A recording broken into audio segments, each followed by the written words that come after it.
శ్రీ క్రోధినామ సంవత్సరం మీనరాశి వారికి ఆదాయం 11, వ్యయం 5. అలాగే మీనరాశి వారికి శ్రీ క్రోధినామ సంవత్సరంలో రాజపూజ్యం 2, అవమానం 4. శ్రీ క్రోధినామ సంవత్సరంలో మీనరాశి వారికి చిలకమర్తి పంచాంగరీత్యా దృక్ సిద్ధాంత పంచాంగ గణితం ఆధారంగా ఈ రకమైనటువంటి గ్రహస్థితి ఉంది. మీనరాశి వారికి విశేషించి వ్యయస్థానమైనటువంటి కుంభరాశి యందు శని సంచరించడం, అలాగే మీనరాశి వారికి సంవత్సరం జన్మ రాశి యందు రాహు, కళత్ర స్థానం నందు కేతు యొక్క సంచారం. ఇంకా మీనరాశి వారికి విశేషించి వృషభ రాశిలో అంటే మీనరాశికి తృతీయ స్థానమైనటువంటి వృషభ రాశిలో బృహస్పతి సంచరించడం చేత శ్రీ క్రోధినామ సంవత్సరం మీనరాశి వారికి అంత అనుకూలంగా లేనటువంటి సంవత్సరంగా తెలియజేస్తున్నాను. మీనరాశి వారికి కుటుంబ సమస్యలు, అనారోగ్య సమస్యలు, ఆర్థిక సమస్యలు కొంత ఇబ్బంది పెట్టేటువంటి సంవత్సరం. అయినప్పటికీ మీనరాశి వారు వారి యొక్క తెలివితేటలతో, వారి యొక్క స్థైర్యంతో ఈ సమస్యల నుండి బయటికి వచ్చేటువంటి స్థితి కనపడుతోంది. మీనరాశి వారికి మొదటి 6 నెలలు ఈ సంవత్సరం ప్రతికూల ఫలితాలు, ఆఖరి 6 నెలలు మధ్యస్థ ఫలితాలు కనపడుతున్నాయి. మీనరాశి నిరుద్యోగులకి ఉద్యోగ ప్రయత్నాల్లో ఇబ్బందులు కలుగుతాయి. మీనరాశి ఉద్యోగస్తులకు ఉద్యోగంలో భయాందోళనలు, రాజకీయ ఒత్తిళ్లు వేధించేటువంటి స్థితి కనపడుతోంది. మీనరాశి రైతాంగానికి ఇది అసలు అనుకూలంగా లేనటువంటి సంవత్సరం. మీనరాశి వ్యాపారస్తులకి ఆర్థిక బాధలు, అప్పుల బాధలు కొంత అధికంగా ఉంటాయి.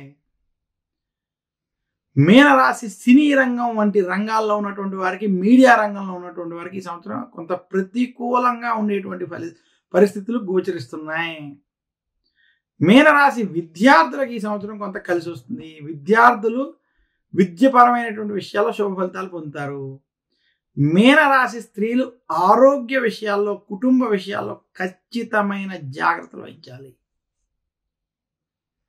మీనరాశి వారు అప్పు చేయొద్దు, అప్పు ఇవ్వద్దు అని ఒక్కసారి సూచిస్తూ, ఆర్థిక సమస్యలు, చిక్కులతో కూడుకున్నటువంటి సమస్యలు ఉన్నాయని సూచిస్తున్నాను. మీనరాశి వారు విశేషించి జన్మ రాహు ప్రభావం చేత గొడవలకి దూరంగా ఉండాలి.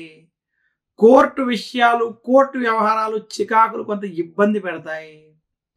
మీకు అనుకోని రాజకీయ ఒత్తిళ్లు కలుగుతాయని మాత్రం సూచిస్తున్నాను.